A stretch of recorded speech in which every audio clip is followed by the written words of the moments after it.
আসসালামু আলাইকুম, আমি জাকি এসবারি, এইচবি এভিয়েশন ট্যুরিজম ইনস্টিটিউটের ফাউন্ডার অ্যান্ড চেয়ারম্যান। আমরা আসলে আমাদের শিক্ষার্থীদের স্কিল নিয়ে কাজ করে থাকি এবং আফটার ট্রেনিং আমরা চেষ্টা করি তাদেরকে সঠিক পথ দেখাতে, যাতে করে তারা একটা চাকরি অথবা ব্যবসা করতে পারে। আজকে আমাদের সাথে একজন সফল শিক্ষার্থী আমাদের সাথে উপস্থিত আছে, আমরা তার সাথে কথা বলবো, তার জার্নিটা জানবো। আসুন আমরা পরিচয় করে দিচ্ছি। আসসালামু আলাইকুম। আসসালামু আলাইকুম। কেমন আছেন? জি আলহামদুলিল্লাহ। আচ্ছা, আপনার পরিচয়টা আপনি নিজেই বলেন। আচ্ছা, আমার নাম হচ্ছে মোহাম্মদ ওয়ালিদ আফসার। আমি টিকেটিং ব্যাচ 38 এবং ভিসা ব্যাচ 7 এর স্টুডেন্ট। বর্তমানে একটা ট্রাভেল এজেন্সির ফাউন্ডার হিসেবে আছি। মাশাআল্লাহ, তার মানে আপনি নিজে একটা ট্রাভেল এজেন্সি দিয়েছেন। জি। এবং আপনি আবার নতুন করে টিকেটিং শেষ করে ভিসার কোর্সও করেছেন। রাইট। এইচবি কেন, মানে এইচবি কেন বেছে নিলেন আপনি? এইচবি কে বেছে নেওয়ার মূল রিজনটা হচ্ছে আমি এয়ারপোর্টে জব করার মতো একটা ড্রিম ছিল আমার একটা সময়। একটা ফ্রেন্ডের থ্রুতে আমি আপনাদের সম্পর্কে জানতে পারি, তো তারপরে আমি একটু অনলাইনে ফেসবুকে গুগলে ঘাটাঘাটি করলাম আপনাদের সম্পর্কে। তো এরকম আমি সেকেন্ড কোনো প্রতিষ্ঠান পাচ্ছিলাম না যেখানে আমি কোর্সটা করতে পারি, বা যেহেতু আমার ফ্রেন্ড রেফার করছে আমরা ভরসার জায়গা পেয়েছি। তো বলতে গেলে অনেস্টলি স্পিকিং আমি টেস্ট পারপাস টিকেটিং কোর্সটাতে আসা। আচ্ছা, এইচবিতে যে কোর্সটা আপনি করলেন, করার পর এটা কি আসলে আপনার প্র্যাকটিক্যাল লাইফে কোনো কাজে লেগেছে কিনা? জি, অবশ্যই কাজে লেগেছে, কারণ আমি যে জিনিসটা বুঝতাম না যে সফটওয়্যারটা মূলত জিডিএস, এখন আমি বলতে পারবো ট্রাভেল পোর্টে আমি মোটামুটি এক্সপার্ট একজন পার্সন। Okay, that's great.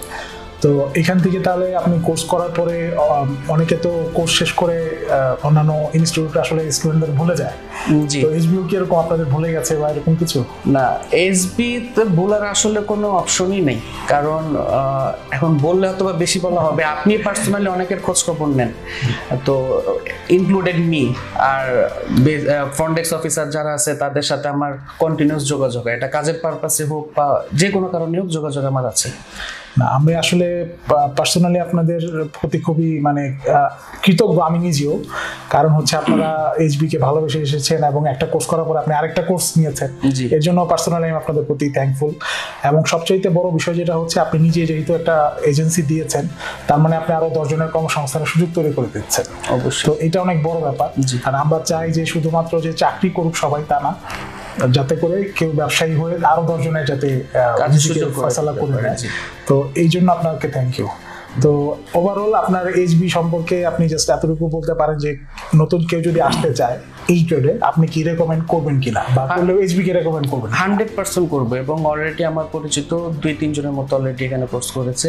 এবং তাদের আমি মনিটরিং এ রেখেছি তারা যাতে বিজনেস করতে পারে। কিন্তু আমার ফার্স্ট প্রায়োরিটি হচ্ছে এখান থেকে কোর্স শেষ করার পরে জব করা এক্সপিরিয়েন্সের জন্য, এবং সেটা এসবি সাহায্য করে, তার কোনো কষ্ট করতে হয় না, জাস্ট একটা সিভি ড্রপ করলেই এসবি তাদের হেল্প করে। এসবির সাথে মোটামুটি প্রায় 10 থেকে 15টা কোম্পানি ওভারঅল ট্যুরিজম সেক্টরের এমওইউ সাইন করে, এবং তারা যথেষ্ট হেল্পফুল। আমি পার্সোনালি অনেকের অফিসে গিয়েছি, কথা বলেছি, এসবির পরিচয় দিয়েছি, আমাকে সাদরে তারা গ্রহণ করেছে। এটা সব থেকে বড় পাওনা আমার জন্য, কারণ আমি যদি এসবি রেফারেন্স নিয়ে না যেতাম, সত্যি কথা, তার এত বড় এজেন্সি, হয়তো আমি ওই পর্যন্ত তাদের আমি রিচ করতে পারতাম না, রিসিপশন পর্যন্তই থাকতে হতো। Thank you so much. আমরা আসলে চাই যে আমাদের যারা নতুন যারা স্টুডেন্ট আছে, তারা যাতে বড়দের সাথে সমন্বয় করে একটা ভালো এই ট্রেডে একটা ইম্প্যাক্ট ফেলতে পারে। অসংখ্য ধন্যবাদ ওয়ালিদ সাহেব আপনাকে, আপনার মূল্যবান সময় দেওয়ার জন্য, এবং আপনার ভবিষ্যতে আরো বেশি উজ্জ্বল হোক এই দোয়া করি। জি স্যার, দোয়া রাখবেন। Thank you.